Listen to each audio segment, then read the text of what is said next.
Welcome to the Attention Deficit Disorder Expert Podcast Series by Attitude Magazine. Hey everybody, welcome. It's Susan Coffin here for Attitude Magazine and Attitude's ADHD Experts webinar series. This month, to start off the new year, we've been talking about how to get stuff done. And today, we have two wonderful guest speakers, Dr. Ned Hallowell and Peter Shankman, to discuss improving your productivity on the job and in the workplace. The workplace is potentially a huge minefield for people with ADHD. It's pretty easy to be sidetracked by details and deadlines and office politics and difficult bosses. Today, Dr. Hallowell and Peter Shankman will be offering strategies and tactics that you can use to take advantage of your ADHD strengths and actually excel at the job. So stay tuned to hear about the most important workplace accommodations, how to work with a boss or a coworker you dislike but cannot avoid, how to deal with being late for work all the time, procrastination when you have deadlines, office politics, and much more. Let me introduce these two terrific speakers today. Dr. Ned Hallowell probably needs no introduction. He is a child and adolescent psychiatrist, a leading authority in the field of ADHD. He's the host of Distraction, a weekly podcast that you don't want to miss for thriving in our crazy busy world. He is a best-selling author. His most recent book is very apropos to our discussion today. It's called Driven to Distraction at Work. And he has an upcoming book that you can actually pre-order, the title of which I love, called Because I Come from a Crazy Family. So that's Dr. Hallowell's upcoming new book. You can learn much more at his website, www.drhallowell.com. Peter Shankman describes himself as an example of what happens when you find the best traits of ADHD and you work hard to make them benefit you. He wasn't formally diagnosed with ADHD until his mid-30s, and by that time he'd started and sold 2 companies and realized that all the differences that really had labeled him traditionally as a troublemaker were his greatest assets. So he's going to be talking about many of those assets today.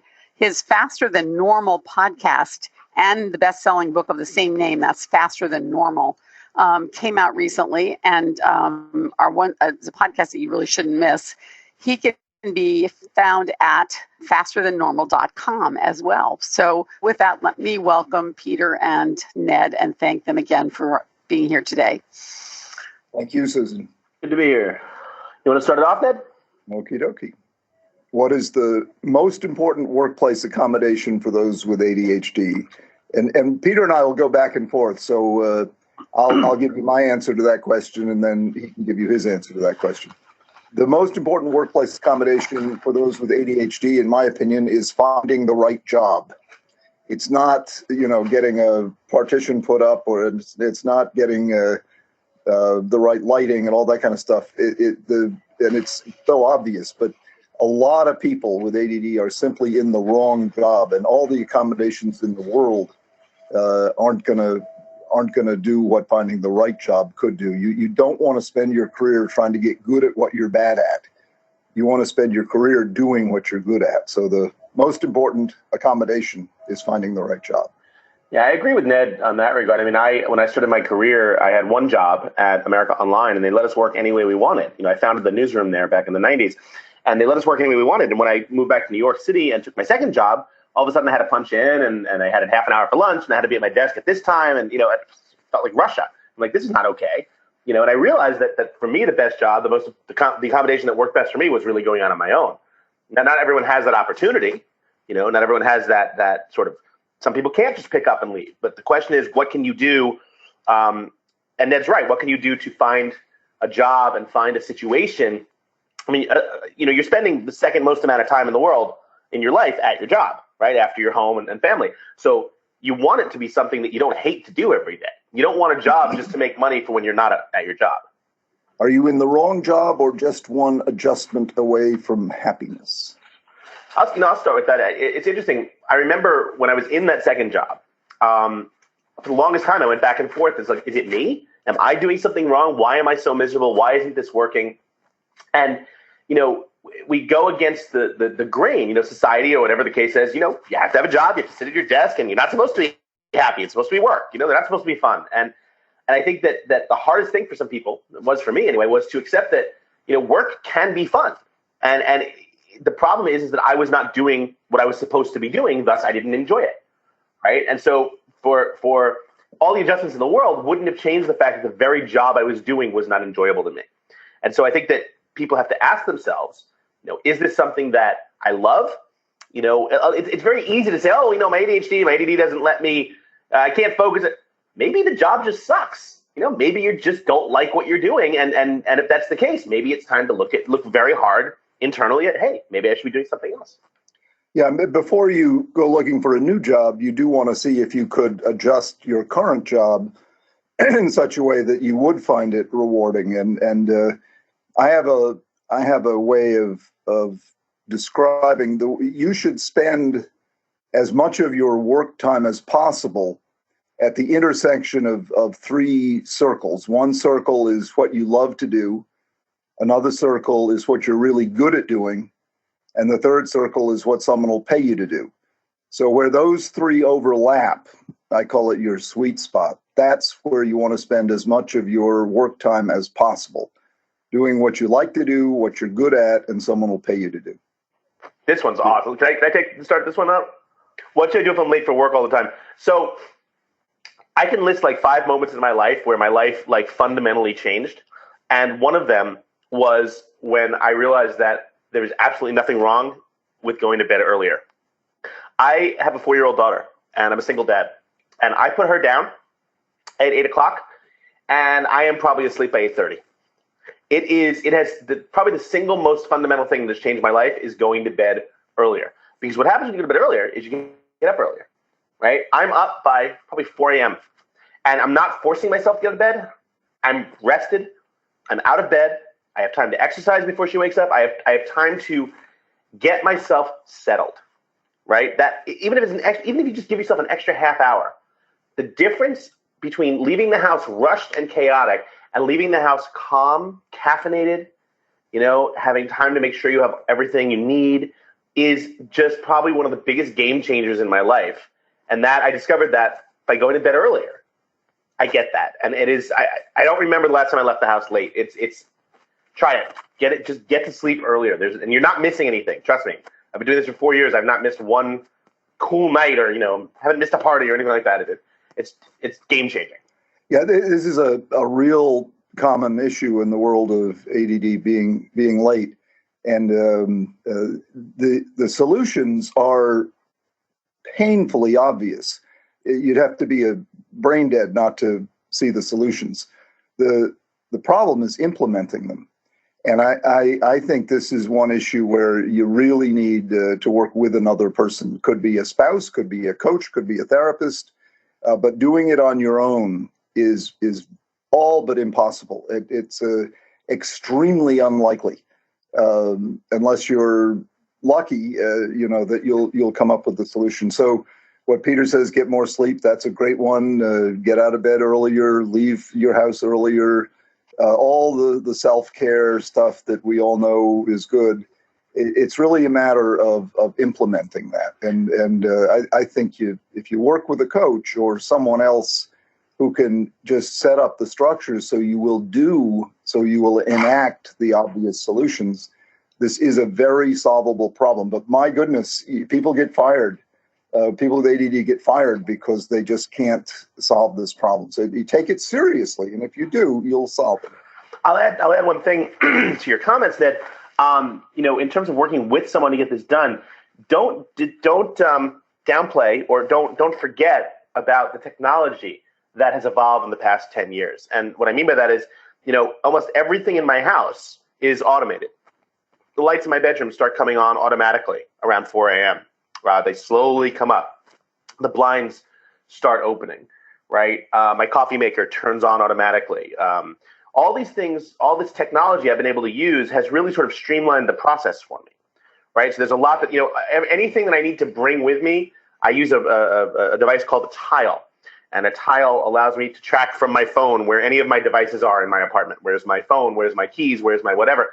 So the technology that exists today, and I wrote about this a lot in Fast and Normal, is that there's technology that allows you to do pretty much anything you need to do, you can automate. And once it's automated, life becomes a lot easier because that's one less thing you don't have to think about.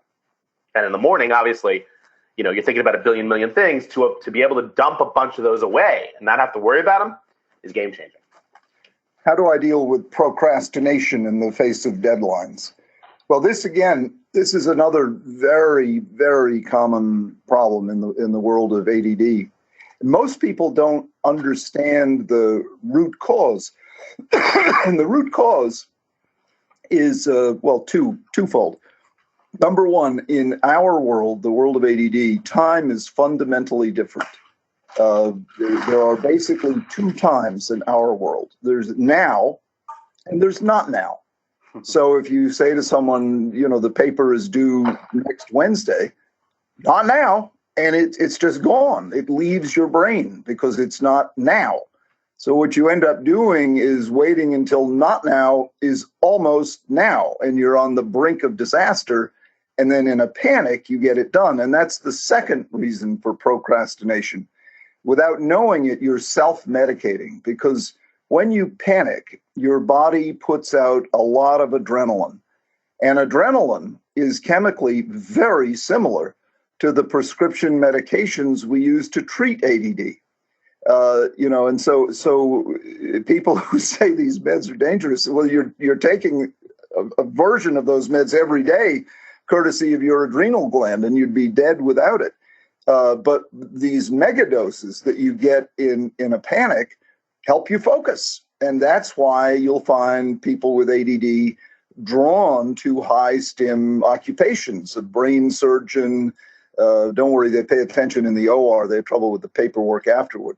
A trial attorney, a trader on the commodities exchange. Almost every entrepreneur has it, and entrepreneurship is high stim in the extreme. So they're drawn to high stim situations because they function best in crises. They don't function well when the stim is low. Now, you don't want to live from crisis to crisis. So again, this is a time, once you understand the root cause, get your stimulation, get your high stim in some way other than creating crises. And again, with the help of a coach, you can put yourself on a schedule. Peter says, automate it, all the better. So you pretty much can't procrastinate. You force yourself to get things done in a timely fashion.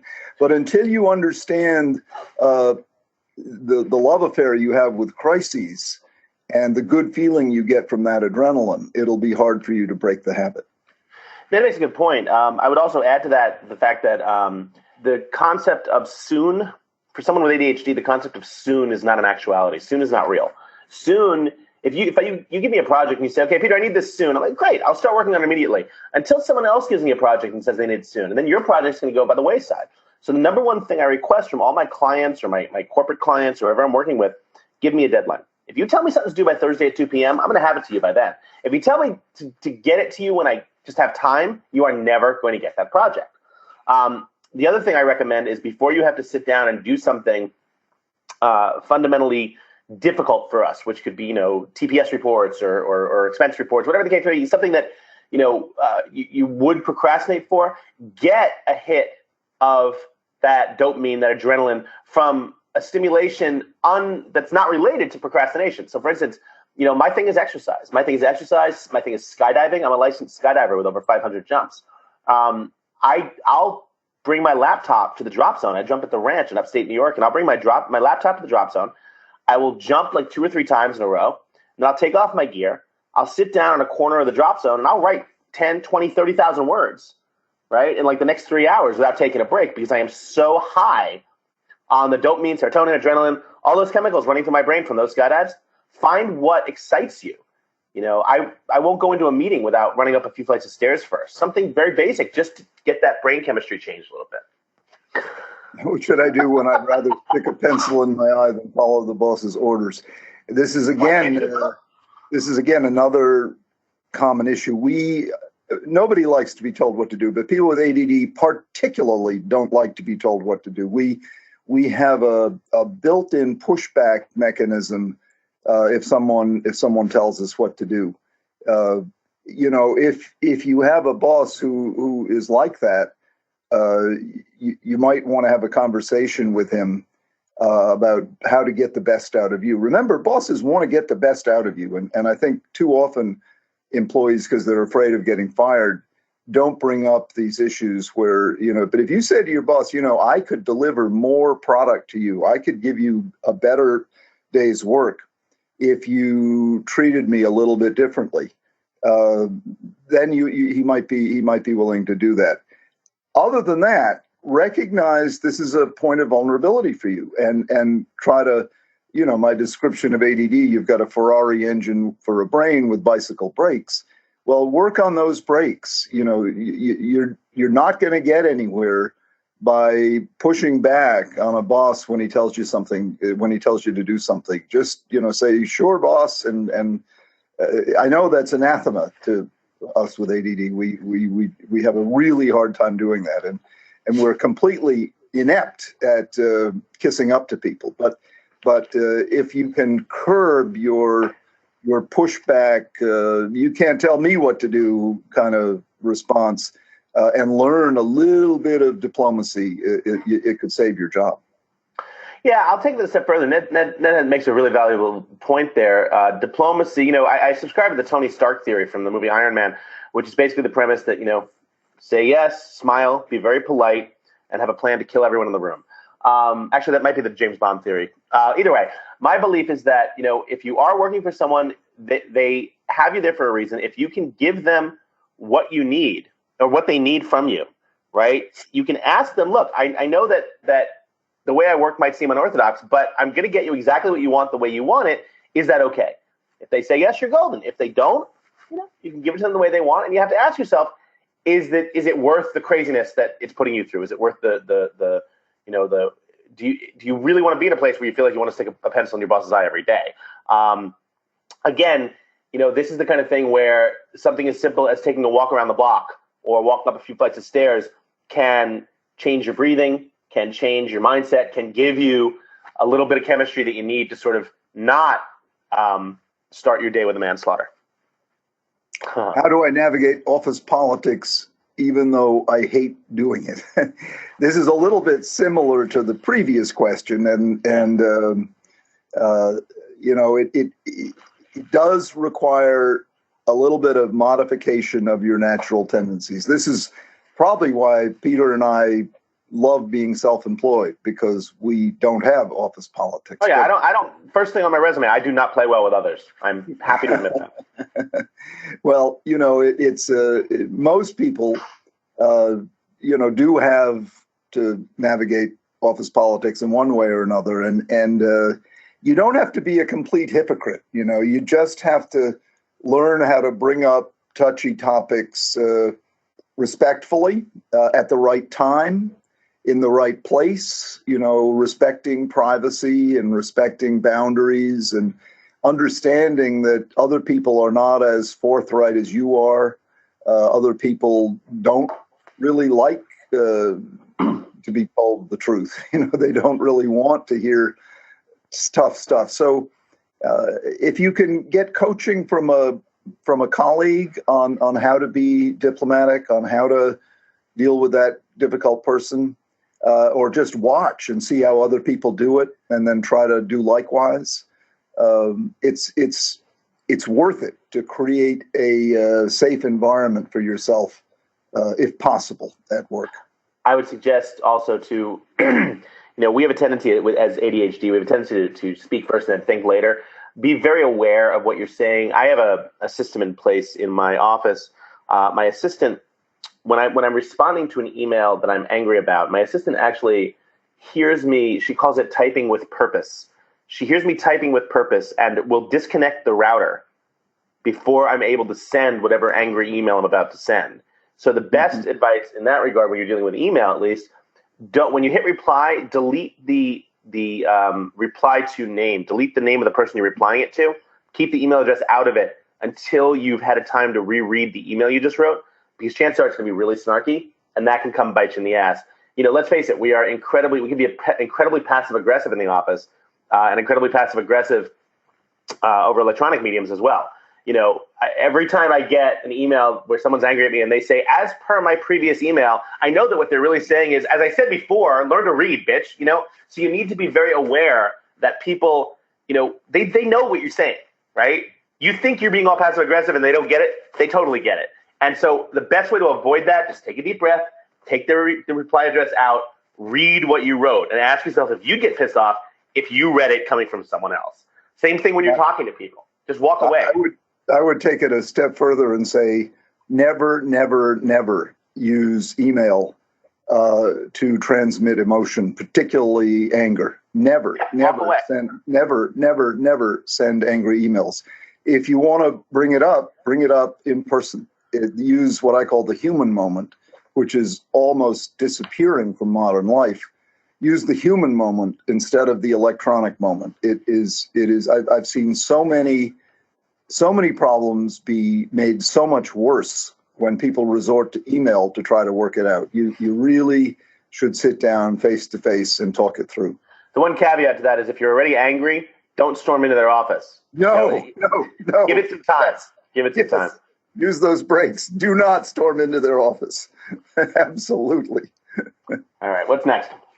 How do I work with a boss or coworker I dislike but cannot avoid? I have a solution. I'll just give a short answer, and you give a longer answer, Peter. Suck it up is my short answer. I'm of the belief that I look at this in terms of I dated a woman once who towards the end of our relationship, it was pretty clear we were not going to be in a relationship much longer. And I realized that what she lived for was getting me angry. Getting me angry made her happy, right? She enjoyed those moments for some reason. And so what I started doing was I started being incredibly nice, right? Killing her with kindness, as it were. And in my, if it was completely passive aggressive, of course it was. But, there's something about, here's what you have to realize. And once you realize this, 99% of your problems go away. 99.9% of the people who are interacting with you are not interacting with you negatively to hurt you. They're interacting with you to get what they want. Once you realize it's not about you, 99% of the people you can't stand, they don't hate you, right? They just have their own way of doing things. Once you realize it's not about you, it takes a lot of the pressure off. Do your job, go in, take that deep breath. It doesn't, God, what am I saying for? It doesn't necessarily mean that you're going to be best friends with them and you go out for beers, but don't necessarily have to hate them every second. They have their issues, you have yours. Just get through the day. Ned has, suck it up, but suck it up with the understanding that it doesn't have to be hateful all the time. You can figure out a way to just sort of chill around it, right? And whatever you do, don't try to start crap around the office to get people on your side or things like that. That never works, right? Then you're just adding to the office politics. If anyone else has an answer on that in the audience, tweet me. I'd love to hear it. It's at Peter Shankman. I'd love to hear your answers as to how to do that, because that's basically the fact that I have a T-shirt that says, I don't want to go outside, it's too people-y out.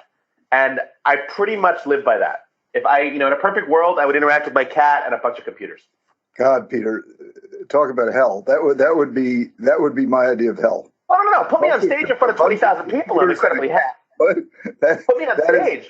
Hallowell's hell. Put me on stage in front of 20,000 people. I'm happy. But put me in a room with like 6 people where I have to make small talk. I'd want to blow my brains out. I am the most introverted extrovert you'll ever meet in your life. No, I see. We're very different. I love people. I don't like small talk, and I can quickly turn small talk into deep talk. It's a skill I have. It's a line from. But God, a room full of computers and a cat. There I am in hell. What's the line from Men in Black? A person is smart. People are panicky, stupid animals. Maybe one person and a cat, maybe. Next slide. Should I ask for an accommodation, assuming I need one, to make me a more efficient employee? Well, sure, of course. You want to make your workplace as suitable to you as is possible. And any enlightened boss will do whatever they can to help you achieve that goal. But remember, the most important accommodation is finding the right job. The only thing I would add to that is if you want an accommodation, ask for the accommodation in such a way that it looks like it's benefiting the boss, right? So, say you want a cubicle with in a quieter area, a quieter part of the floor or whatever. something along the lines of, boss, I've realized that last week when everyone was off for Christmas, my productivity, and I was in the office by myself, my productivity doubled. You know what I think it is? I think it's because it's quiet all the time. It was quiet last week, and I was able just to blow through work all the time. Any chance I could move? There's a corner cubicle over there that's empty and it's away from everyone. I could double my output for you if I could move over there. Is that cool? You're getting something by giving the boss something, and everyone loves that. Everyone wins. How do I communicate a better way of doing something without showing up my boss or coworker? It's such an important skill to have. And, this is where you simply have to use your intuition. You don't want to, I had a patient who was an executive at Avaya, and she rose to a certain level and didn't go any higher. And she couldn't understand why. And because she was manifestly qualified, brilliant, ambitious, responsible, on and on and on. But she didn't get promoted until she said, I realized my problem, and now I am a recovering self-righteous bitch, she said. And she said, I used to go into meetings with the sole purpose of being right. And I was right, but my way of being right made everyone else feel wrong. And she said, once I learned how to respect, validate, value, or pretend to value the other people in the room, then suddenly people were supporting me. And I rose up to my current position. She was right at the top of the company. But she had to learn this very skill of deferring to others, of respecting others, of waiting her turn, of telling someone else they had a good idea instead of showing off, which is her original style, which tends not to win much support. So the biggest company out of the three companies that I've started and sold, the biggest one was by far something called Help a Reporter Out, or HARO, which fundamentally changed how journalists and sources work together. And essentially, I had a curated list every day. I'd send out emails, 3 emails to my audience of about 1 million people from journalists all over the world who were looking for sources, right? Totally free. How did I find them? Well, I travel all the time, I work all the time, and I'm always on a plane or always somewhere publicly. And what I discovered about myself was that I like to talk to people. And my initial goal was to talk to people and tell them what I did. Here's what I do, and here's what I do. And I realized over time that I actually wasn't letting them talk, right? I was waiting for them to get quiet so I could start talking again. And the second I switched that up, and it took a while to do it, the second I started listening as opposed to talking, like everything changed. Because all of a sudden I realized that everyone else likes to talk too. And so as soon as I started listening, people started telling me their life story, right? If you're on a plane next to me, like unless you fake you're deaf, I'm going to know everything about you by the time we land, right? And that's beneficial to me. I can use that to my advantage. So the number one thing I would say, the best way to communicate, a better way of doing something, listen. Shut up and listen. You'll get enough data from other people, especially from your boss, your coworker, to figure out a way so that you all either can all take credit for it, or so that at least it doesn't sound like it's you trying to show them up or shut them down. I would just add to that, it's not only will they give you stuff you can use, which sounds very utilitarian, but it's fun. I mean, to me, there's nothing more fun in life than connecting genuinely with another human being. That is the absolute guaranteed glow, that you can get simply for the pleasure of it. Even if you do nothing with it, you've had a human moment, that will feed you in glorious ways. The single biggest medical problem in this country today, according to the Surgeon General, no less, is not heart disease, it's not high blood pressure, it's not diabetes, it is loneliness. And it kills people. It literally kills people. Social isolation is really bad for you. So that room full of computers and a cat, that's not good for you, Peter. You got to get what I call the other vitamin C, vitamin connect. And sitting next to someone on a plane and making a genuine relationship, a genuine connection, that's really good for both of you. And I think my cat who's sitting here would be kind of offended.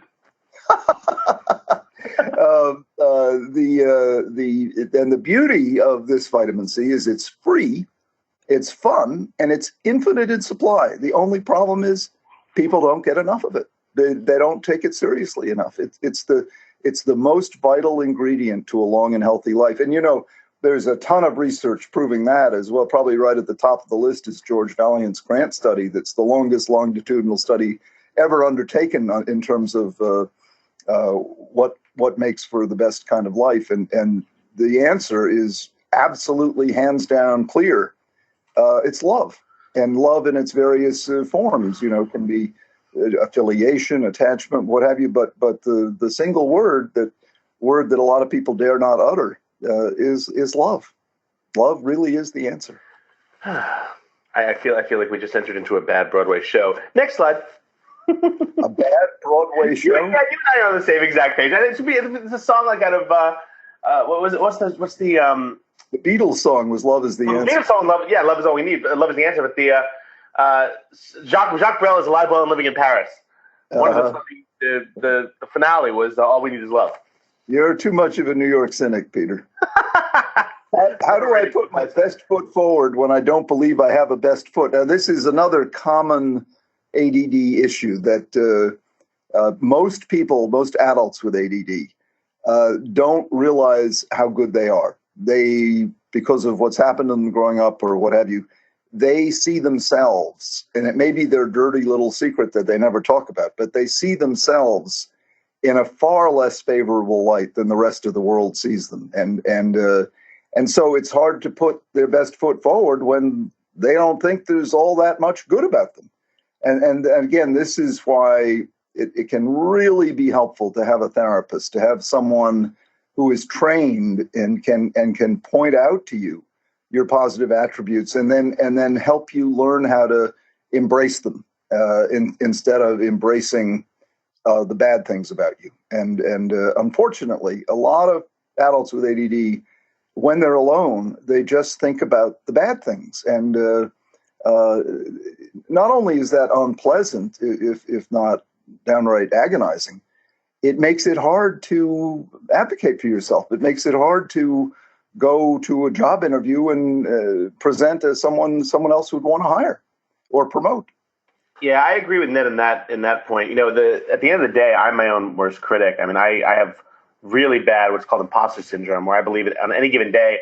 I wake up and that's going to be the day the New York Times has written a huge article about how completely full of crap I am, right? And how I've never done anything good with myself. And then when it doesn't happen, I think, well, obviously I'm just not good enough for the New York Times to write an article about. So, but what you have to wind up doing is you have to understand that two things. Number one, everyone believes that in some capacity or another, they're not good enough, right? So you're not the only one with those fears. And the second thing is that everyone knows something that someone else doesn't. So everyone is an expert at something. Right? What are you an expert at, regardless of how small it might be or how you might think it's non-useful? Somewhere out there, you know more about something than someone else does. Got to remember that. You do. It's a proven fact. You simply do. So at the end of the day, chances are you are your own worst critic as well. And you're sitting there going, I'm horrible, I'm horrible, I'm horrible. And more dreams have died, more great ideas have died because the people who dreamed them up or came up with them didn't believe they were good enough to implement them. And that's probably the worst thing in the world. That is so true. I just want to underline that. That is so, so, so true. That I love the way you put it. A lot of wonderful inventions, projects, businesses, relationships for that matter, never come to fruition because the person who has them gives up on them too soon. And one of the best things about ADHD, in my opinion, is the fact that we make decisions. We usually don't spend the time to think about, right? Exactly. What happens if this goes bad? I started my first company. We're going to kill it, right? In October of 1988, I went on my own and started my first company. And I said to my parents at the time, I said, well, Mom and Dad, when this fails, not if this fails, but when this fails, I'll go get a job, right? It's going to be 20 years since October. I haven't had a job yet. So, we already go in thinking, oh, well, it's terrible, but we do it anyway, right? What's the worst thing to happen? It fails and I'll get a job. Right? As long as the worst thing that could possibly happen doesn't involve like jail or international incident or like losing a limb, I think just do it. What's next? Susan, should we now go to questions from the audience? Yeah, sure. Absolutely. If you, maybe take this one more and then we'll got lots of great questions here, some comments. So, all right. Okay. If I'm not good at following instructions, I forget what the boss told me or I didn't understand the assignment completely. Is there a way to get the information I need and not look like a loser? Well, I'll tell you my solution to that, because it happens all the time. I just come straight out with it. And like, for example, I can't remember names, and a lot of people get offended by that. And I just tell them, look, I've got a brain problem. I don't remember names. I know I've met you before. I don't remember your name. Please don't take it personally. I remember that I like you. I remember what you look like. I remember you made me laugh. I just don't remember that your name is Joan. And most people relate to that, and they're sort of disarmed. And the next thing that, they're acknowledging their vulnerabilities, their weaknesses. So if you don't know what you're doing, raise your hand and say, please repeat it. Tell me again. It's a lot better than trying to muck around and come up with a half-baked product or solution or conversation. Just be real. And fortunately, that's the natural position for people with ADD. We have a very hard time not being real, and sometimes it gets us into trouble. But in this instance, it helps. You just say the truth. I'm sorry, I didn't hear you, or I misheard you, or I forgot it. And you can say, I've got a memory problem if you want to. I'm very comfortable admitting to my failings and show me someone who doesn't have them. So it does sort of the double purpose of giving the other person permission to be less than perfect also. Yeah, I mean, I wrote about this a lot in the book because I call them squirrel moments, right? Because, someone will tell me something, and they'll go, what do you think? I'm like, you know what? I honestly did not hear what you just said. I apologize, and please don't take it personally. My brain was about 45 degrees that way, and let's try it again, and I'm going to actively listen now. And, exactly.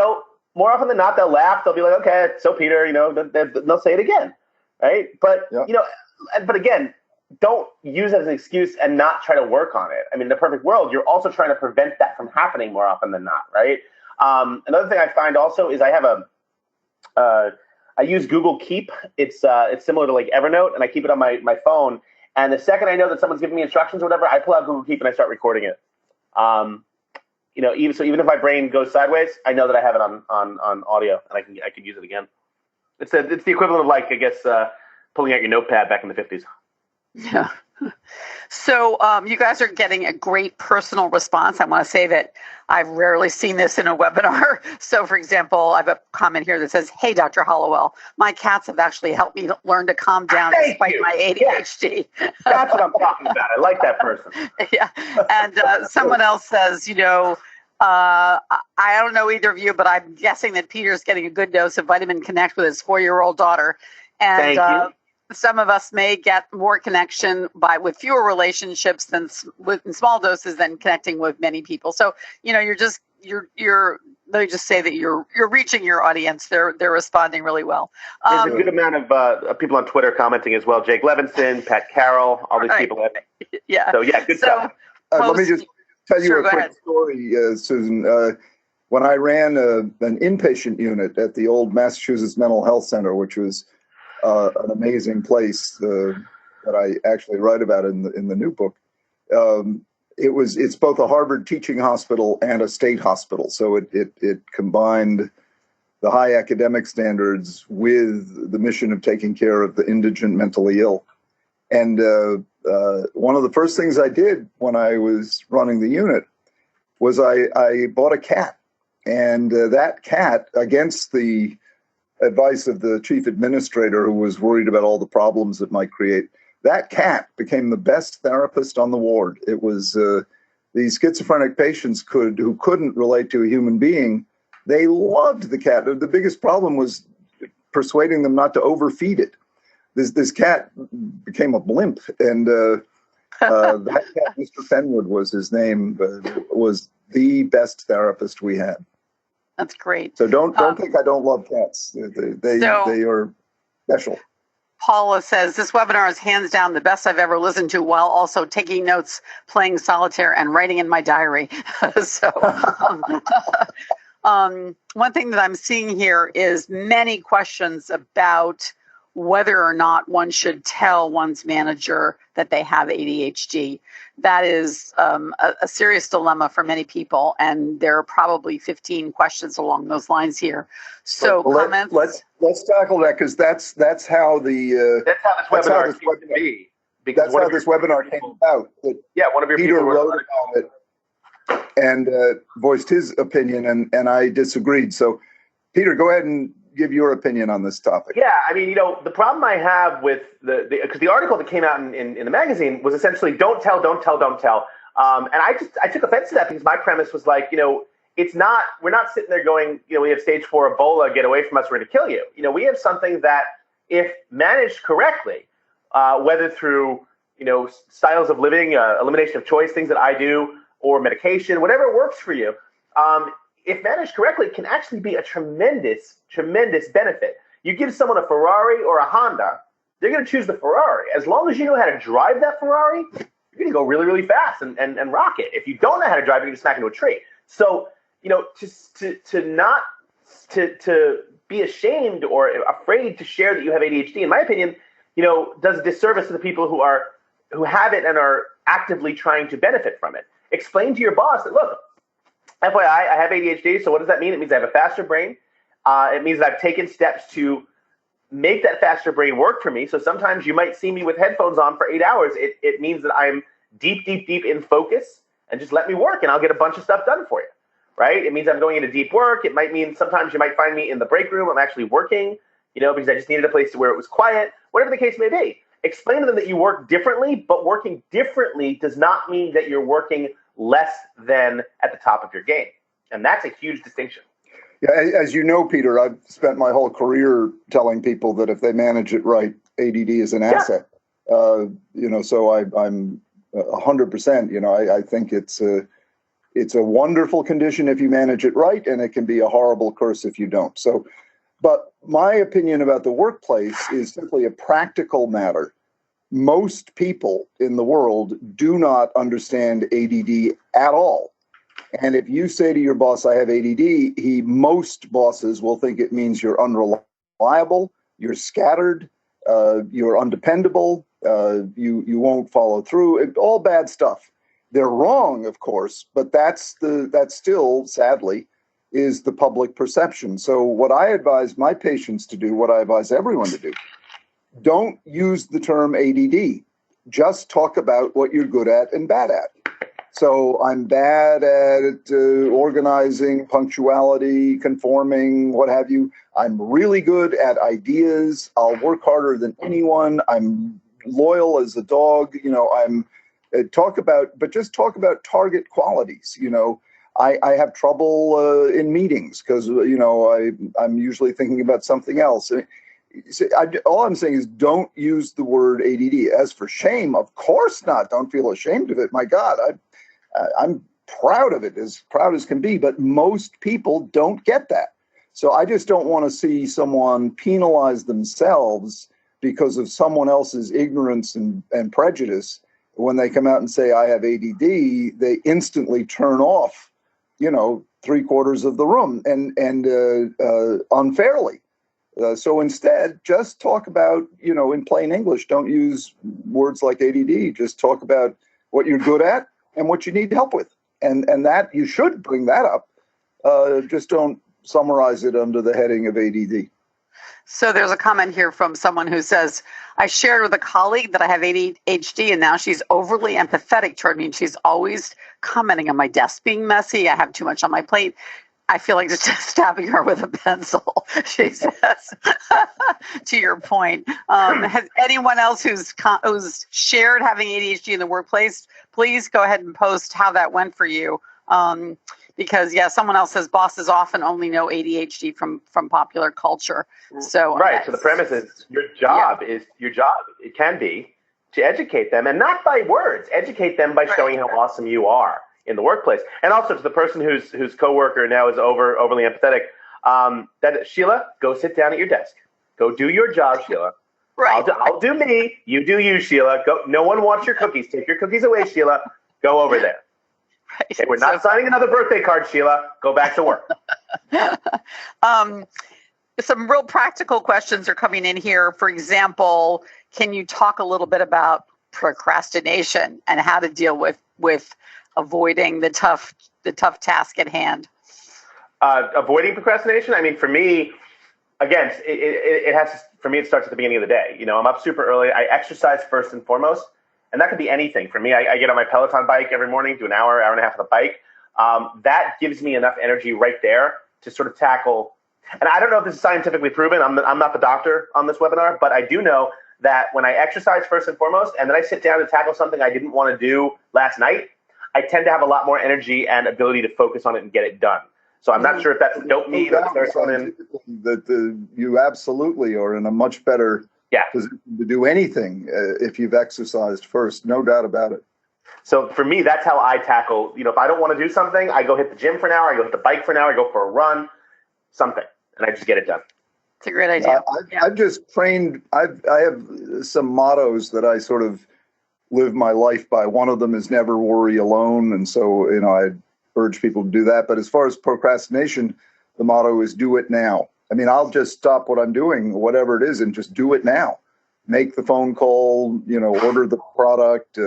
Obviously, you can't sit down and write a book, but it has to be a short task. No, I mean in one sitting.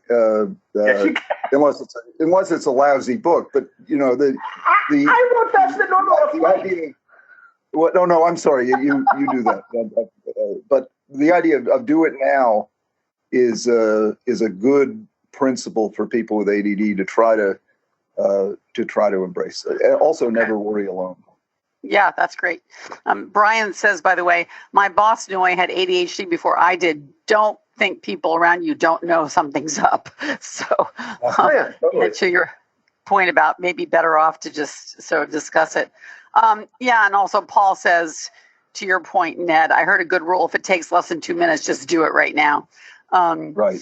So lots of interest in Peter's idea of going to bed early. This is something I will say that I'm embracing, having learned that from Gretchen Rubin, of whom I'm a big fan, who decided to set a earlier bedtime and stick to it. But what people are commenting on is the difficulty that they have with insomnia, which, as we know, is a very common problem for people with ADHD. Any sort of advice on sleep in general and dealing with insomnia? I don't have a TV in my bedroom anymore, but when I go to bed, I shut off my phone. Not put it on mute or put it on silent, but actually shut it off, because the time it takes to turn it back on is like a minute for the iPhone to boot up, or like a minute for the Android to boot up. And so I know that if I wake up to go pee at 2 a.m, I'm going to go back to bed. I'm not going to take that minute to wait for the phone to check the email. So I just keep it off until I wake up. And that prevents me from looking at it and basically shining a direct beam of information into my eyes for an hour and then wondering why I can't go back to sleep. And also, if you take meds, any kind of stimulant meds, like I do have a prescription for Concerta that I take rarely, but when I do take it, I have to take it before 5 a.m. If I take it anytime after 5 a.m., I'm up all night. So be aware. I try to avoid caffeine after 3 p.m. if I can, and I try to eat relatively early as well. Someone think no coffee after 4 p.m. Yeah. Sleep is for all people, particularly for ADD, can be problematic, and you really have to take it case by case. Proper sleep hygiene includes all the things Peter just mentioned, and I'm a big fan in terms of, if you're gonna take a sleep aid, use melatonin, which is natural, and don't get onto the sleeping pill routine, because it's just there are better ways of addressing the sleep problem than taking Ambien and the sleeping meds. If you must use a sleeping med, melatonin is the one. But sleep hygiene is the solution. And of course, if it's intractable, you should go to a sleep specialist and have a sleep study done to find out if you have a diagnosable and treatable sleep disorder. I'll throw this out there as well. I had sleep apnea, and I lost about 35 pounds, and it went away. So never underestimate what losing a few pounds around your midsection, around your belly fat or your chin fat can do as well. And also, one of the best investments I ever made in my life were blackout curtains, especially in New York City. Blackout curtains, game changer. Yeah, mentions here of earplugs and masks, which I agree with, especially in New York. Also, magnesium, and here's my favorite. I sleep with my 2 cats, and they're first for me to sleep. So, I think everyone's struggling with sleep, and there's increasing understanding that sleep hygiene is the key, especially in the screen world. the problem of getting going, which often comes up in the workplace or with getting stuff done. How do I get motivated to start something? Well, I call it the energy of activation, which is a term from chemistry, and that's what catalysts and enzymes are for, to lower the energy of activation. And people with ADD, it's inertia.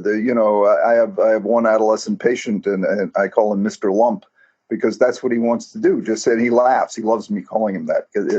His idea of bliss is to do absolutely nothing and lie there like a lump. So the energy of activation for us, it's ironic because once we get going, we're faster than anybody. But to get us going can feel like turning the Queen Mary, or whatever the expression is. It can be really difficult. You can just lie there sort of transfixed. Now, one point, and I think I wrote about this in Attitude, that most people don't know about is a new finding from neuroscience. It's absolutely fascinating.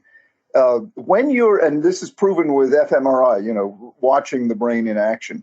When you're engaged in a task, 4 centers in the brain light up, and they comprise what's called the task positive network. So right now, the 3 of us on the call, the task positive network is firing because we're engaged in this webinar. But when the task is over, the old thinking was the brain sort of goes offline. Nothing could be further from the truth. The brain is, in fact, more active when it's not engaged in a task. It consumes more oxygen, more glucose when it's quote unquote offline, because it's not offline. What activates when the task positive network shuts down, when the task is over, what activates is what's called the default mode network, the DMN, the default mode network. And I call it the demon, because in those of us with ADD, this default mode network just gushes all the negative stuff. You're bad, you're ugly, you're stupid, life is awful, the world is going to hell, your life sucks, you don't do anything right, you're a loser. And it just pours out like this geyser of negative, yucky, awful content. And you know what the horrible thing is? Negative content is gripping. You don't say he was riveted in contentment, but you do say he was riveted in worry and fear and self-loathing. And so it grabs you, it draws you in. The default mode network just consumes you, and you sit there transfixed, immobilized, just beating the heck out of yourself. And it can go on and on and on. The solution is don't feed the demon. Don't feed the DMN. Don't give it your attention. You have got to focus on something else.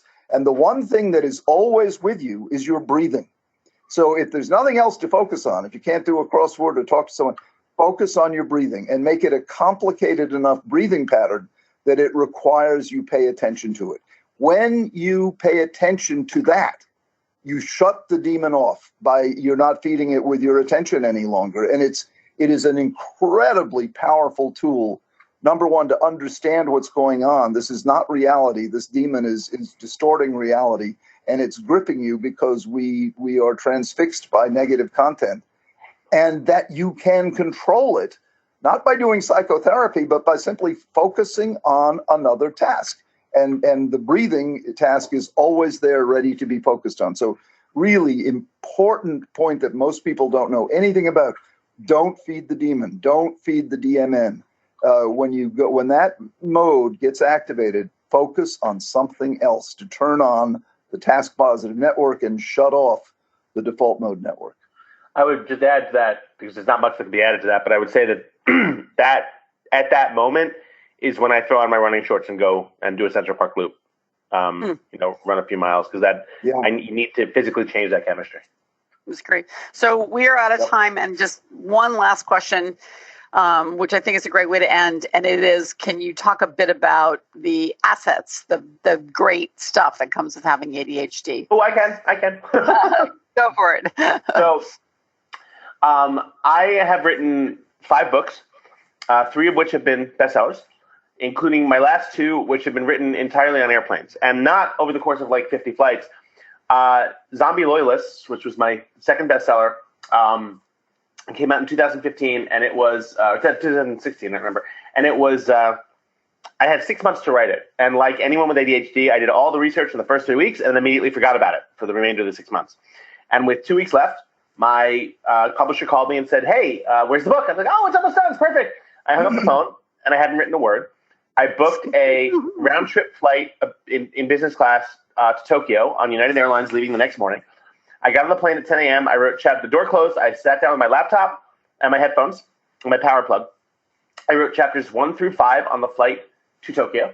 I landed in Tokyo 14 hours later. I took a shower in the lounge. I went through immigration. I came back to immigration. I took one breath of fresh air in Tokyo. Got back on the same plane, same seat 2 hours later, and wrote chapters 6 through 10 on the flight home, and landed with a best-selling book. You can't do that if you're normal. If your brain doesn't work the way ours does, you can't do that, okay? You look at the very people who founded this country, okay? They had ADHD. You don't sit there and think, you know what, I got this idea. You're going to love this. Let's go across. See that ocean? Let's go across it, okay? There's a land over there. We're going to get there. Yeah, check this out. You're going to love this. Well, we could probably be killed, but we're going to start this whole new form of government. Oh, my God, this is going to be so awesome. Normal people don't do this.